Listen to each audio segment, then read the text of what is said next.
Hashem, Yahushua, Hashem, Bokar Kadash. Double honors to the elders and apostles of Great Millstone, pushing this word truthfully and sincerely.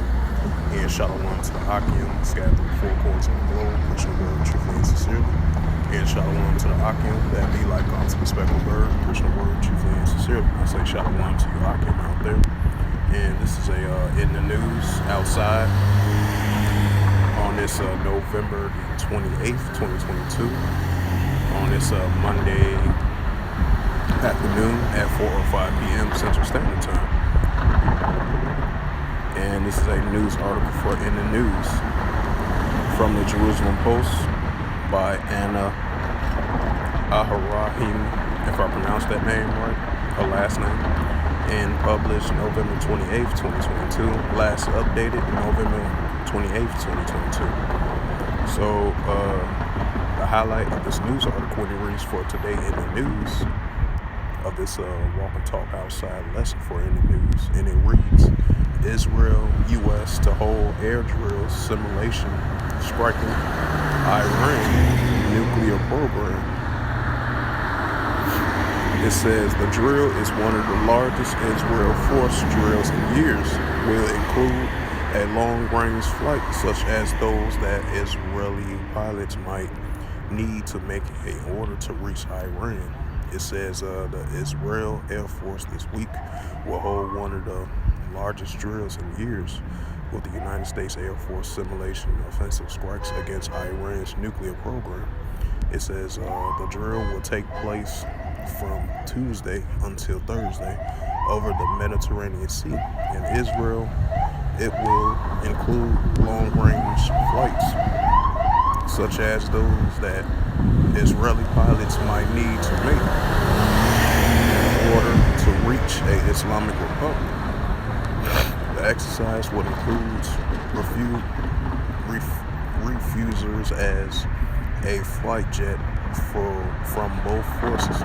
Washington and Israel has signed an agreement that will see the U.S. come to assist Israel with missile defense in a times of war. With the two militaries have held numerous joint air defense exercises in recent years.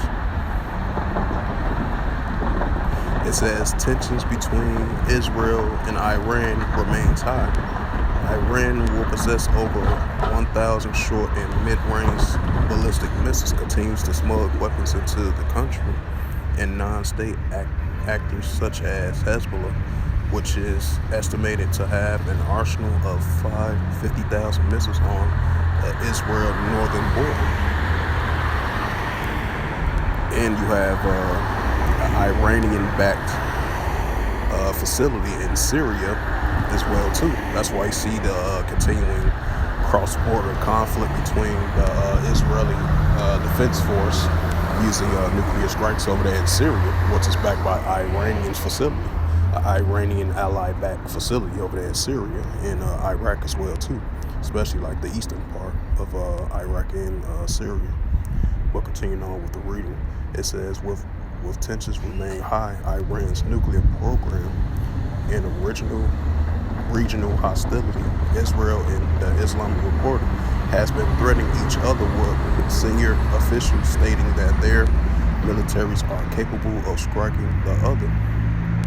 Israel has significantly increased its readiness level.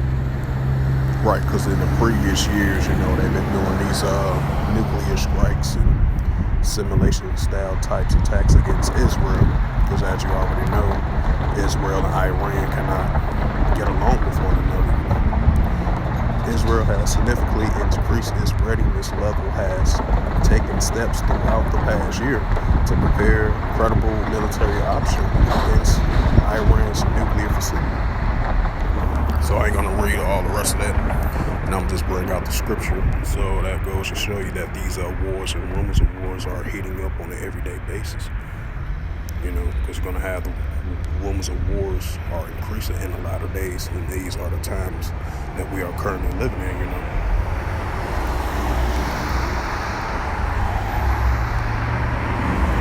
Especially all throughout the Middle East. Tensions are going to heat up between the nations and different organization factors as well too. It says, this is the book of Mark, chapter 13, verse 7. And when ye shall hear of wars and rumors of wars, see that ye be not troubled, for such things must need be, but the end shall not be yet. Right. Because we seeing these increasing of these wars and rumors of wars between the nations of different kingdoms. That's why the end is not yet, because it's beefing up and it's increasing the tensions. These tensions are at an all-time high level between these different nations and different kingdoms as well too. And that's in the build up to the World War III. Because World War III is building up and it's heating up as we see right before our eyes. This is the book of Mark, chapter 13, verse 8. For nation shall rise against nation, and kingdom against kingdom, and there shall be earthquakes in diverse places, and there shall be famines and troubles. These are the beginning of sorrows, right? Because these are the beginning, increasing stages of sorrows of these nations increasingly going against one another, and many different things that's taking place on the planet Earth as well too. So these are the beginning of the sorrows, as the scriptures have stated,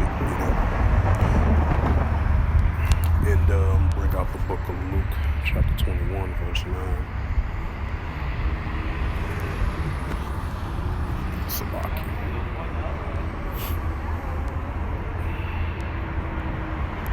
This is the book of Luke, chapter 21, verse 9. But when ye shall hear, it's kind of similar precept. But when ye shall hear of wars and commotions, which we're hearing right now, be not terrified, for these things must first come to pass, but the end is not by and by. Right, because that's what we're seeing. Luke 21 and 25. And then you have the uproars of the people of the world as well too. This is the book of Luke, chapter 21, verse 25. And there shall be signs in the sun and in the moon, and in the stars, and upon the earth distress of nations, with perplexities, the seas, and the raging war. Right, because we see in the perplexity of these nations going against one another, going against their people that's in power. That's why you see in the little uproars over there in China over the word 19.